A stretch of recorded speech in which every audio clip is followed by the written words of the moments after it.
differentiate sine x using the limit definition. You may have seen the derivative of this using the graphical definition. If you plot the gradient function f of x by taking different points on the y equals sine x graph, so different values of x, and plotting the gradient, you'll be able to see that the derivative of sine x is cos x. But I'm going to prove this algebraically using the limit definition. This is basically the limit definition. F dash of x, the derivative, is equal to the limit, so that's as h tends to 0, f of x plus h minus f of x over h. This comes from looking at tangents. If you take any function, the differential is basically the gradient of the function at that particular point. So if you want to work out the gradient at, say, x equals 2, then it will be the instantaneous change in y over x at that particular point. So that's all I've done here. So we've got f of x plus h, so you can think of that as the y coordinate. So basically that's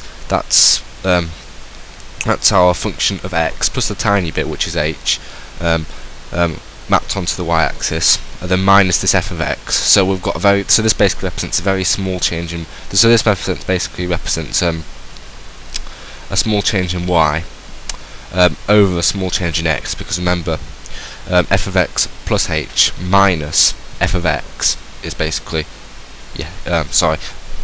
x minus x plus h minus x is equal to h. So yeah, that's where that comes from. You can think of it as if you're working out the gradient of a straight line, then you would take h to be quite big because it's a straight line, so it doesn't really matter what h is. But if you want the instantaneous tangent, h has to be as small as possible. Anyway, I've substituted f of x as sine of x into this definition here, and then I've split it, and then I've used the double angle, the addition formula here, and you can prove this using geometry, but it's quite a well-known relation, so I won't go into the proof here of that. So that's just sine x plus h is sine x cos h plus sine h cos x. So very simple there. And then I've split up the limit, which is something you can do. The proof for that is actually rather complicated, so I won't go into that now. But it's something that you can do. It's perfect. It's mathematically sound. There's nothing wrong with doing that. So I split it up into two parts, and you can see algebraically that works relatively well. The sine x cos h, and then that's obviously the sine x here minus sine x here. So I've just factorised that, and then I've got this term from here. Okay, now to evaluate the limits. This one is probably the harder one of the two limits to think about. But you know that cos of 0 is 1. So cos of a value as it tends towards 0, you're going to assume is going to be 1 as well. So 1 minus 1 is 0. So we can sort of justify quite easily that this limit is going to be 0, because cos of h as h tends towards 0 is 1. So this whole term here is going to be 0. So we're just left with this term on the right, this one here.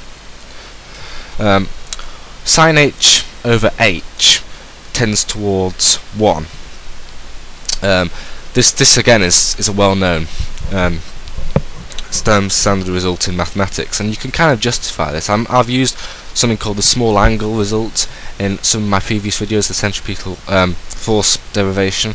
I used the small angle relation in that, the small angle equation in that. It's exactly the same thing. As sine h becomes very small, it tends towards h.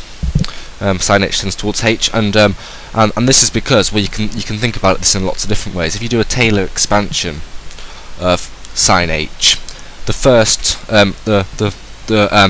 first term is h. So that's one way you can think about it, and the other terms become negligible as you approach the point 0. Another way of thinking about it is by looking at the sine y equals sine x graph.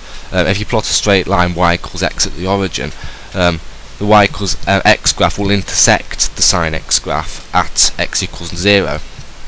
And you can see that the straight line is a very good approximation, an extremely good approximation to sine x is extremely good approximation to x at values very close to 0, x equals 0.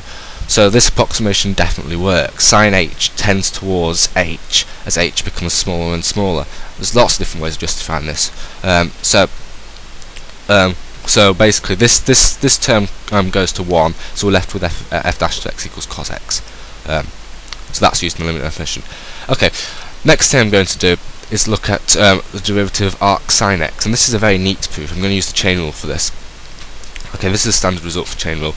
F of g of x dash is equal to f dash g of x g dash of x. So that's basically the derivative of this composite function is equal to the derivative of the outside function multiplied by the derivative of the inside function. And this is again standard. The chain rule is actually fairly okay to prove, but again, that's another video to do it. So I will prove the chain rule at some point if I get time to do that. Anyway, moving on, we can write arcsine of x in terms of this. We can say sine of arcsine of x is equal to x. Now this isn't actually valid for all of x, because you have to be careful about where arcsine of x is valid, because this doesn't work for all regions, but for the principal angles, this definition works, and you can see why. This is perfectly valid. And in terms of calculus, then this definition is good enough. So we're going to use the chain rule, differentiate both sides.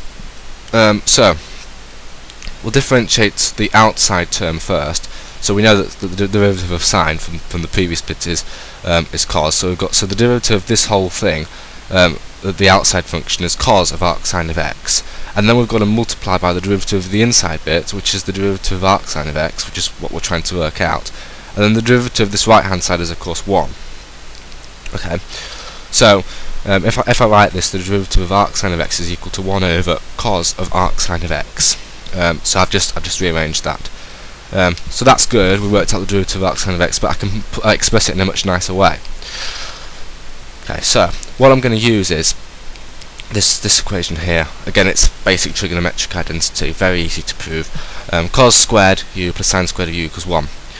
So if I express this in terms of the square root of 1 over cos squared of arcsine of x, I can use this relation to express that in terms of 1 minus sine squared of arcsine of x. That's perfectly valid. And now you see I've got a sine here and an arcsine here. So this is just to make it a little bit easier to see what's going on. So you can see that that's 1 over sine arcsine of x, sine arcsine of x, which is of course equal to 1 minus x multiplied by x, which is root 1 over 1 minus x squared.